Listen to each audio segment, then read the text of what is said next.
Here with Associate Head Coach Cherie Lea. Cherie, these ladies are obviously on a mission. It's, as Coach Dan would say, the third season. Just how do you feel the ladies have responded leading up to Delaware? I think they've responded well. I thought we had a good practice today, good energy, focus, competitive, talking. And I think going into the season, anything can happen. Doesn't matter what your regular season record was and how you played is how you finish. And I think right now we're in a good space. We've been playing hard, competing. And so I think anybody can win this tournament, and that's the attitude we have going up there. I guess you guys didn't take that scout too far from last week. You guys have Loyola Chicago coming up first. Just what do you see from them, especially with their transitioning from basket into defense and vice versa? Yeah. Like we just talked about with them, they are one of the best in turning from defense to offense. They move that ball up the court from side to side. They're a well-coached team, a great team. It was very competitive when we played them last year. It was a close game. So we're definitely not taking them lightly. We know that they can come in and pack a punch, so we got to be prepared and ready to go.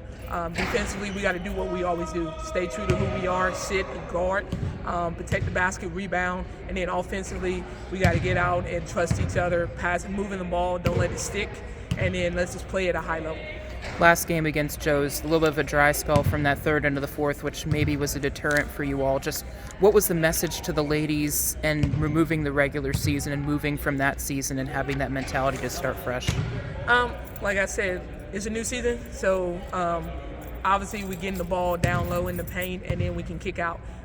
If we have an open layup, take it. If not, then let's live to play again. Like we can do paint the threes, kick out. If we have our shots, we take it. If not, move the ball and let's execute our offense.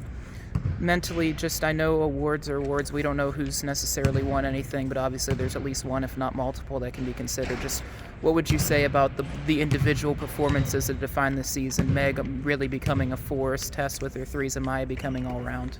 I think Meg was determined. She changed her body this offseason and got in the weight room and got stronger. And you can see in her game how she's playing. She is our leader out there, our captain on the court like a general. She runs the offense. She is a force on the boards. She accepts and excels in the role as a defensive irritant. She's in people's faces. She's battling. She's a warrior out there. So I'm hoping, and I think she should be one of the top players. And I may be biased because I see her every day, but I love how she competes on the floor every time, every minute she's out there. Tess is one of the best shooters in the country, and keeping her focused and locked in. I always say shoot or shoot, no matter what. And I think she's embraced that role, and we need her to play at a high level. And I think she's one of the best here, and Maya has embraced that all-around role. She can go inside and out. She is a difference maker for our team, and she can also defend. A lot of people lose sight that she has been an active defender on the other end, and we give her some of the biggest assignments, and I think she excels in that and accepts her role and plays at a high level. So I think for her, offensively and defensively, she's an all-around player, and I vote for all three. Like I said, I coach them, so I'm a little bit biased, but I think they all bring something different to the table, but it goes into who we are as a team, and it helps us be successful. Coach Dan constantly says that he wants you all playing your best basketball in March. It seemed like a lot of that happened when the ball was at least entering the post to generate offense. Just how much did you like seeing that, especially at the end of the season, and how can that bode well for Delaware? I think it bodes very well. Like I said, Tess is one of the best shooters. Nate can light it up. Lauren was Boston also. So we have shooters that people are starting to, stay out and stay at home, which they should. And now our posts are taking advantage of it. So now it's almost like, how do we guard them? And that's what you want going into March, giving people something to think about. Like, how do we guard them? Do we take away the post play, or do we take away the perimeter play? And when you have those options, I think every coach in America would love that option, that you have a low post present inside and you have shooters on the perimeter. And so I think going in, that bodes well for us, and we just got to take advantage of it. I know no one's going to give us anything. We got to earn everything that we get, and so we have to be anchored in the post, ready to dominate if need be. If not, kick it out and let our shooters and our guards drive and attack and get something else out of it.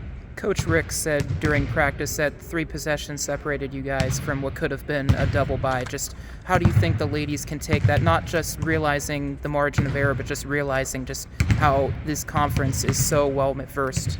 Yeah, I think that's an testament to our conference, how great and how deep it is. That, we would have been a 4th seed from 3 possessions. And that's what we were preaching the whole game, that it was going to be a close game. Every game, you can't take it lightly. It could go any way. And I think our girls responded to that. They understood, like, we were right there. So right now, you got to put it all together. You got to put a 40-minute game together or more and play and compete on both sides of the ball. When it comes time for practice, you guys have built a routine, but how tricky is it when you're obviously planning on being there for so many days? Yeah, it is. You got to see, they communicate to us very well. Our athletic training staff is amazing, so that we know how they're feeling, how their bodies are feeling. And so we kind of take a look if they're going hard. You know, right now in this season, you don't want to be practicing 3 hours a day. Like, that doesn't make sense for us. But what does make sense is we get in, we be efficient, we execute, and if we do those things, then we get out of here quick. That's got to be the mindset of going into the tournament. Have you noticed, or what differences have you noticed mentality-wise, just understanding that this is winning season, this is winning time? I think that mentality is starting to come on late. Like I said, it's a long season. Like, we kind of break it up into 3 seasons. You have non-conference, conference, and now postseason. And so a lot of times when you're in that middle, that January, February, becomes a gauntlet. And the teams that kind of can get through that, you build from that. And I think we have gotten through that. Obviously, some of the games, close games, 1 to 2 or 3 possession games. And I think we've learned from that. We've watched film, we saw what we need to correct, and then we moved forward from that. So I think going into that bodes well for us.